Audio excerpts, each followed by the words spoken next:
कक्षाओं के सभी छात्र छात्राओं को मेरे तरफ से ढेर सारा प्यार एवं ढेर सारा स्नेह। प्यारे बच्चों, आज इस वीडियो में हम लोग जो संस्कृत वाला भाग है, इसका जो चौथा चैप्टर है सिद्धि मंत्र, इसका अर्थ पढ़ेंगे। तो चूँकि पाठ काफ़ी लंबा है, वीडियो बहुत लंबा हो जाएगा, इसलिए इसको मैं 2 भाग में पढ़ा रहा हूँ और आशा है कि आपके लिए भी सुविधाजनक होगा और आप इससे लाभान्वित भी होंगे और कुछ बोरिंग भी नहीं होगा। तो आइए इसका अर्थ मैं बताने का प्रयास कर रहा हूँ सरल से सरल ढंग से। और अगर आप इसको गौर से इस वीडियो को सुन लेंगे और चाहे तो कॉपी में लिखना तो इसका अर्थ लिख भी लें तो काफ़ी अच्छा रहेगा, तो आपके लिए बहुत उपयोगी सिद्ध होगा। तो आइए देखते हैं। सिद्धि मंत्र का अर्थ होता है सफलता का मंत्र। तो यहाँ पहले पैराग्राफ है, रामदास नारायणपुरे निवसति, सह नित्य ब्राह्मे मुहूर्ते उत्थाय नित्य कर्माणि करोति, नारायणम स्मरति, ततः परम पशुभ्य घासम ददाति, अनंतरम पुत्रेण सह सह क्षेत्राणि गच्छति, तत्र सह कठिनम श्रमम करोति, तस्य श्रमेण निरीक्षणेन च कृशो प्रभूतम अन्नम उत्पद्यते, तस्य पशवः हृष्टपुष्टांगाः सन्ति, गृहं च धन धान्यादि पूर्णम अस्ति। इसका अर्थ देखिए, रामदास नारायणपुरे निवसति। रामदास नारायणपुर में निवसत मने निवास करता है। निवसत मने निवास करता है। रामदास नारायणपुर में निवास करता है। सह नित्यम ब्राह्मे मुहूर्ते उत्थाय। उत्थाय मन होता है उठकर, वह नित्य मन रोज, ब्राह्मे मुहूर्ते मन ब्रह्म मुहूर्त अर्थात सुबह के समय उठकर, नित्य कर्माणि करोति नित्य कर्म करता है, नारायणम स्मरति नारायण का स्मरण करता है, ततः परम उसके बाद पशुभ्य घासम ददाति। पशुभ्य घासम ददाति का मतलब हुआ पशुओं को घास देता है। इसको फिर से देखिए, सह नित्यम ब्राह्मे मुहूर्ते उत्थाय नित्य कर्माणि करोति, वह रोज ब्रह्म मुहूर्त में उठकर नित्य कर्म करता है, नारायण का स्मरण करता है, ततः परम पशुभ्य घासम ददाति, उसके बाद वह पशुओं को घास देता है। अगला पंक्ति देखिए, अनंतरम पुत्रेण सह सह क्षेत्राणि गच्छति। यहाँ सह सह 2 बार दिया है, एक स के साथ ह जुड़ा हुआ है, एक स के साथ विसर्ग जुड़ा हुआ है। दोनों का अलग अलग अर्थ होगा बेटा, इसको समझने का प्रयास करेंगे। अनंतरम मन होता है उसके बाद, पुत्रेण सह मने यहाँ स और ह जुड़ा रहेगा सह, तो पुत्र के साथ साथ हो जाएगा, और सह मने आप जानते हैं वह। तो इसके बाद वह पुत्र के साथ क्षेत्राणि गच्छत, क्षेत्राणि माने खेत, गच्छत माने जाता है, वह खेत जाता है। उसके बाद वह पुत्र के साथ खेत जाता है, तत्र स कठिनम श्रमम करोति। तत्र माने होता है वहाँ, वहाँ वह कठिन परिश्रम करता है। तस्य श्रमेण निरीक्षणेन च कृशौ प्रभूतम अन्नम उत्पद्यते। तस्य श्रमेण मन उसके श्रमेण और निरीक्षणेन और निरीक्षण कर उनके उसके देखभाल और परिश्रम से, कृशौ मन होता है खेत में, प्रभुतम मन होता है अत्यधिक या पर्याप्त, अन्नम उत्पद्यते अन्न उत्पन्न होता है, मने उसके परिश्रम और देख रेख से खेत से पर्याप्त अन्न उत्पन्न होता है या पर्याप्त अन्न पैदा होता है। तस्य पशव हृष्ट पुष्टांगा सन्ति, उसके पशु हृष्ट पुष्ट मने शक्तिशाली और बलवान है। गृहम च धन धान्यादि पूर्णम अस्ति, और घर धन धान्य से पूर्ण है। उसके पशु हृष्ट पुष्ट हैं और उसका घर धन धान्य से पूर्ण है। अगला पैराग्राफ देखिए, अत्रैव ग्रामे पैतृक धनेन धनवान धर्मदास निवसति। अत्रैव ग्रामे माने इसी गांव में, इसी गांव में पैतृक धन धनवान माने पिता के धन से धनवान धर्मदास निवसति, धर्मदास निवास करता है। इसी गांव में पिता के धन से धनवान धर्मदास निवास करता है। तस्य सकलम कार्य सेवका संपादयन्ति, तस्य सकलम कार्यम उसके सभी कार्य सेवका संपादयन्ति, सेवक मन होता है नौकर, नौकर संपादित करते हैं या नौकर पूरा करते हैं, उसके सभी कार्य नौकर करते हैं। सेवका नाम उपेक्षया तस्य पशवः दुर्बला क्षेत्रेषु च बीज मात्रमपि अन्नम नोत्पद्यते। सेवका नाम उपेक्षया, सेवका नाम का मतलब होता है नौकरों की उपेक्षा, मन उपेक्षा से, मन नौकरों की उपेक्षा से, तस्य पशु उसके पशु दुर्बल दुर्बल हैं, क्षेत्रेषु च और खेतों से, बीज मात्रमपि मन बीज मात्र भी, अन्नम नोत्पद्यते का संविच्छेद हो जाएगा न धन उत्पद्यते, उत्पद्यते इसका मतलब हो जाएगा नहीं उत्पन्न होता था। माने उसके सेवकों की उपेक्षा से उसके पशु बहुत दुर्बल थे और खेतों से बीज मात्र भी अन्न उत्पन्न नहीं होता था। क्रमशः तस्य पैतृक धनम समाप्तम अभवत, क्रमशः माने धीरे धीरे, धीरे धीरे उसका पैतृक धन क्या हो गया, समाप्त हो गया। तस्य जीवनम अभावग्रस्तम जातम, और उसका जीवन क्या हो गया, अभावग्रस्त हो गया। आगे अगला पैराग्राफ देखते हैं, तीसरा पैराग्राफ। एकदा वनात् प्रत्यागत्य, एक बार वनात् माने वन से, प्रत्यागत माने लौटते समय, वापस आते समय, एक बार वन से वापस आते समय रामदास स्वद्वार उपविष्टम धर्मदासम दुर्बलम खिन्नम च दृष्ट्वा अपृच्छत। रामदास स्वद्वार माने अपने द्वार पर, उपविष्ट माने बैठे हुए, धर्मदास को, दुर्बलम खिन्नम च दुर्बल और खिन्न, दृष्ट्वा माने देखकर, अपृच्छत माने पूछा।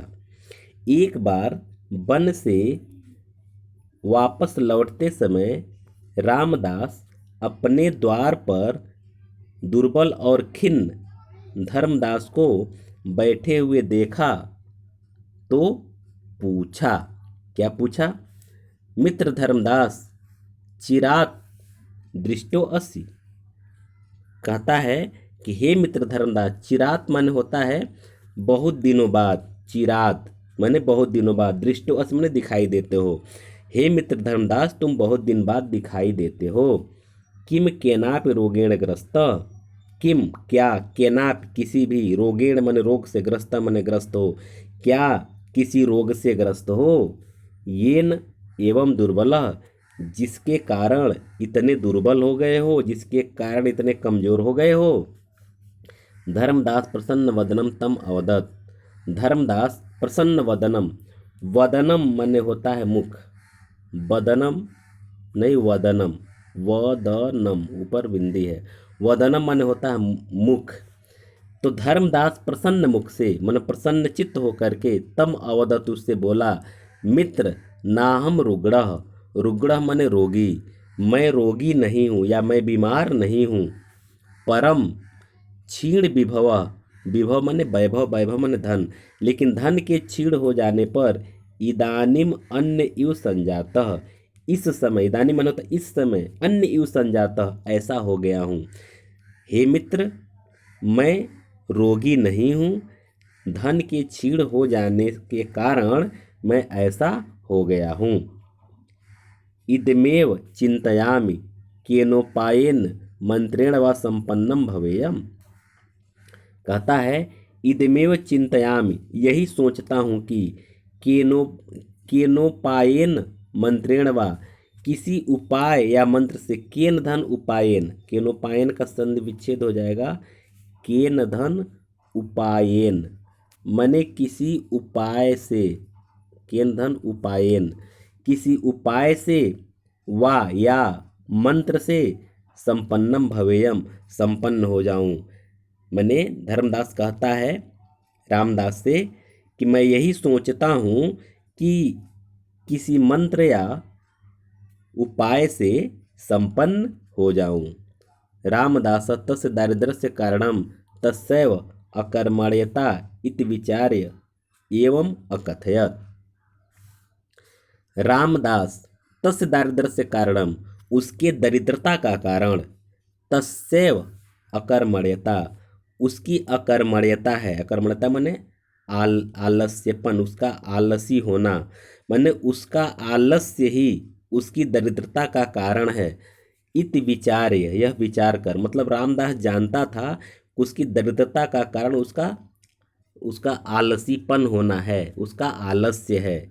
यह सोचकर अकथयत, कहा, क्या कहा, मित्र पूर्वम केनापि दयालुना साधुना मह्यम एक संपत्तिकारक मंत्र दत्तः।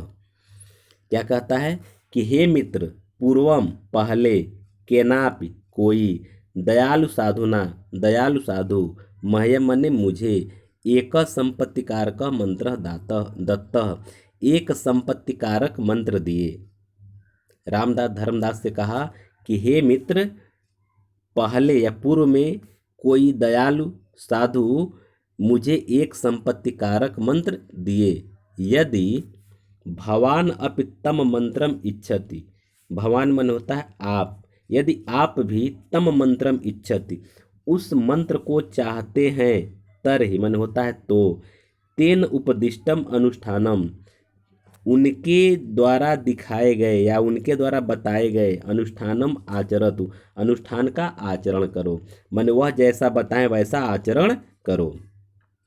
मित्र शीघ्र कथय तद अनुष्ठानम ये नाहम पुनः संपन्नम भवेयम। मित्र शीघ्र कथय, हे मित्र शीघ्र कहो, तद अनुष्ठानम, उस अनुष्ठान को, ये नाहम, ये नाहम माने होता है ये न धन अहम, ये नाहम का मतलब होता है येन धन अहम, जिससे मैं, इसका अर्थ हो जाएगा जिससे मैं पुनः संपन्नम भवेयम, मैं पुनः संपन्न हो जाऊं। यानी यह बात धर्मदास रामदास से कहता है कि हे मित्र, शीघ्र कथय तद अनुष्ठानम, उस अनुष्ठान को तुरंत कहो जिससे मैं पुनः संपन्न हो जाऊं। रामदास अवदत्, रामदास कहा, मित्रम नित्यम सूर्योदयात पूर्वम उत्तिष्ठ। क्या कहा कि हे मित्र, नित्यम रोज, सूर्योदयात मन सूर्य उगने के, पूर्व माने पहले, उत्तिष्ठ माने उठो, रोज तुम सूर्य उगने से पहले उठो। स्वपशु नाम उपचर्या स्वमेव कुरु, स्वपशु नाम अपने पशुओं का, उपचर्या माने देखभाल, स्वमेव कुरु माने स्वयं ही करो, अपने पशुओं का देखभाल स्वयं ही करो।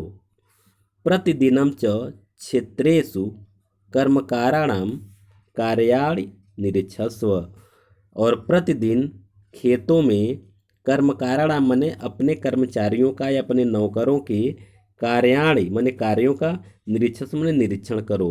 प्रतिदिन अपने खेत में नौकरों के कार्यों का निरीक्षण करो। अनेन तव अनुष्ठानेन, इस प्रकार के अनुष्ठान से, प्रसन्न होकर, सह महात्मा, वह महात्मा, वर्षांते माने वर्ष के अंत में, अवश्यम तुभ्यम सिद्धि मंत्रम दास्यति, अवश्य ही तुझे सिद्धि मंत्र देंगे। इस लाइन को फिर से देखिए कि रामदास, अवदत्त रामदास कहता है कि हे मित्र, रोज सूर्योदय के पहले उठो, अपने पशुओं की देखभाल स्वयं करो, प्रतिदिन अपने खेत में नौकरों के कार्यों का निरीक्षण करो। इस अनुष्ठान से प्रसन्न होकर वह महात्मा वर्ष के अंत में तुमको सिद्धि मंत्र अवश्य देंगे। तो इस तरह से इसका ये अर्थ कंप्लीट होता है। अब इसके बाद अगले वीडियो में हम लोग इसके शेष भाग का अर्थ पढ़ेंगे, क्योंकि वीडियो थोड़ा सा अन्य वीडियो की अपेक्षा लंबा हुआ है और आशा है कि आप इसमें सहयोग करेंगे, क्योंकि आपके लाभ की बात है, इसलिए वीडियो को अंत तक देखेंगे। और जब देखेंगे तभी आपको लाभ की प्राप्ति होगी। और अब तक आप लोग इस वीडियो को देखें, इसका मतलब निश्चित है कि आप अपने जीवन में कुछ क्रांतिकारी परिवर्तन करना चाहते हैं। क्योंकि लॉकडाउन का समय चल रहा है, सब लोग अपने घर से ही पढ़ाई कर रहे हैं, इसलिए इसके महत्व को समझते हुए आप लोग जितना वीडियो मैं अपलोड कर रहा हूँ आपकी सुविधा को देख करके उन सभी वीडियो को देखें और अधिक से अधिक दोस्तों तक शेयर करें, ताकि वो भी लाभान्वित हों। क्योंकि न जाने यह समय कब तक चलता रहेगा, कब तक ये कोरोना का संक्रमण रहेगा, अभी कुछ कहा नहीं जा सकता है। ठीक है, वीडियो अगर अच्छा लग रहा हो, मेरा समझाना अच्छा लग रहा हो, तो अगर सब्सक्राइब न किए हों तो वीडियो को सब्सक्राइब कर लें और अपने दोस्तों को सब्सक्राइब करने के लिए कहें। अधिक से अधिक दोस्तों के पास शेयर करें, लाइक करें, ताकि उनको भी लाभ प्राप्त हो और आपको तो हो ही रहा है। बहुत बहुत धन्यवाद।